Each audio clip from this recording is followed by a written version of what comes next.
Good afternoon, everyone. I'm Dane Wurmlinger. It is great to be with you, and we begin now with an update on a settlement involving the violent arrest of a man in Hamilton County. The Chattanooga Lookouts say they will help pay an additional $8 million for their new stadium within the South Broad District. Now, we told you last week how the Lookouts and their parent company would not put any cash up front. And two. And then you're going to hop it back. Whoa. 2, 3. 2, 3. So kind of like shuffle forward. Yes. And what's this move called? What is this? We are learning a basic reel step. And we don't know what their status is at this point. Again, we just can see that car being pulled out. We haven't received confirmation on whether they've discovered those two that have gone missing since late last night. Josh, you personally have covered so much about Taylor's life and legacy. It's certainly a legacy that will live on.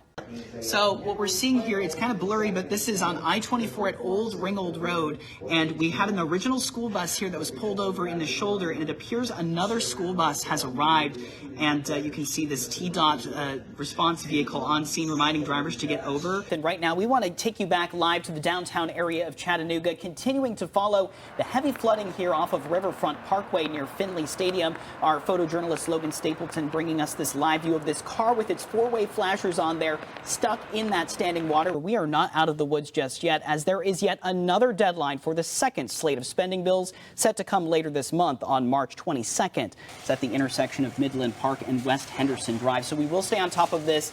Again, it's been underway for about 20 minutes now. You can see crews going in and out of the home, potentially working on fighting those flames from inside that structure. We don't know if there is anyone inside there at the time. And from what we've seen there, at least 2 people are now being detained by law enforcement. Our crews there saw a woman being detained and put into the back of a police car. It looks like police are now leading a second individual into the back of a cruiser this morning. We are a couple of turkeys right now. Yes. Bliss wore that yesterday, and I was like, okay, now we got to really do something. Look at yours this. It has really elegant.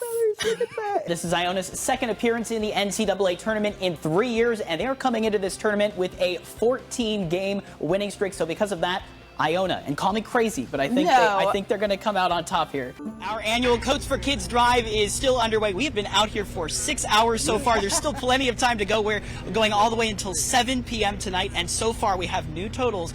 We have raised over $9,500 monetarily and over 1,500 coats for kids, and the day isn't even over yet. Coleslaw is one of my least favorite foods, but when you add the spice and everything like this, I might actually be excited about this. Should we give this a try? Are we going to do it? Yeah, let's do it. Okay. Now, I noticed booths around here in Chattanooga outside businesses that are helping spread the message about Stand for the Silent. Can you explain a little bit about what it would take to start a chapter here in Chattanooga for schools to bring on this program? And I'm Dane Wurmlinger. Today is Wednesday, November 1st. It's good to be with all of you this morning. Hopefully you're not all still hyped up on all the sugar you may have eaten last night, all that candy from trick-or-treating. Probably a long night for many folks out there. We hope that you have your coffee. It looks like crews have made significant progress as the sun is starting to come up there in Detroit. We're seeing less of those large flames that we had seen at this time. It's unclear what exactly caused this fire. WXYZ is the station here, our ABC affiliate, providing us with this helicopter shot. And Jen Shans is the reporter on scene there. She says that this building was actually the scene of a deadly shooting back on Wednesday.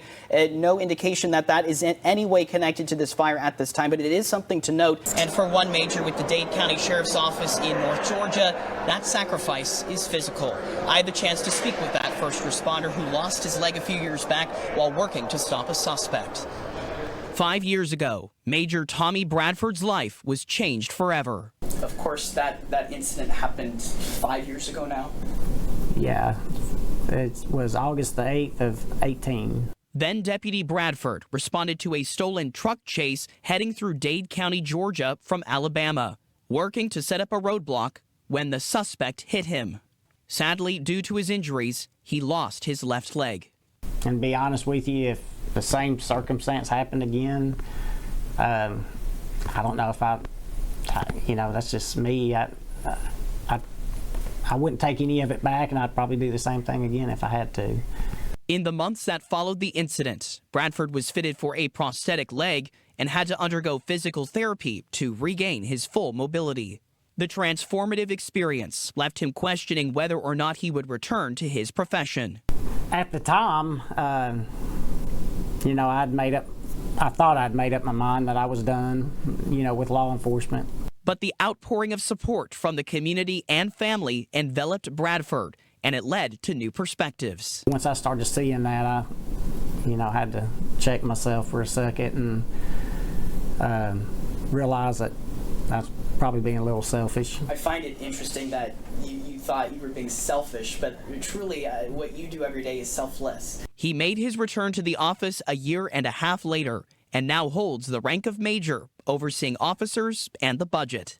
When you step into his personal office, you immediately take notice of the walls adorned with awards, plaques, and even a Georgia football signed by Coach Kirby Smart, honoring him for his dedicated work on that 2018 case that came with a cost. I think God has a path for us, and I just felt like he kept pushing me down this path, so I wasn't going to resist it. I just did what I felt like I should be doing.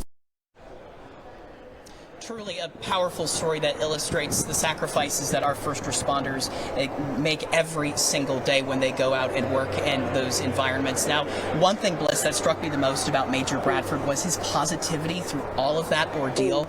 And as you heard there, he said he just can't sit still. And so that's why he says he loves his job, is because it's something new every single day. A brand new stadium and new beginnings as pandemic restrictions start to lift. Visitors and locals are flocking to Hayward Field, bringing with them a sort of energy. And the athletes who have a chance to compete there can definitely feel it. I thrive on that energy. I just have this switch I turn on whenever I walk on the track and just like, all right, time to go, let's compete. NCAA champion Ashton Mahler and her husband Wolf are both highly involved in track and field, growing up supported by family in the sport. Ashton will be trying to make her mark in the heptathlon, a collection of 7 events that includes 100-meter hurdles, 200-meter sprint, high jump, long jump, shot put, javelin throw, and the 800-meter run. Meanwhile, Wolf is acting as her coach this time around. And as they arrive into town for the Olympic trials, the Mahlers are making Eugene their new home for the week, quite literally. We have the cooler, our snacks and food up top, pots and pans on the bottom. The athletes making the trek in a Winnebago RV, carrying them and their 2 dogs all the way from Texas. Well, our lease was up in Austin, and we really didn't want to rent again. And we saw, the whole van life movement that happened due to the pandemic. We were very interested in that. Traveling in their motorhome has allowed them to save money on things like hotels and rental cars and easily transport their athletic equipment. Stuff that's hard to carry on a plane. Hard to get on a plane. But that RV dream was almost crushed as they were involved in a T-bone accident on their way to Eugene. Well, as you can see, we got a little bump in the road. Well, a truck pulled out from a stop sign I was driving and rammed us. Luckily, no one was seriously injured. And to put salt in the wound, the following night near Dove Creek, Colorado, one of their tires blew. But thankfully, a tire shop employee was able to make things right.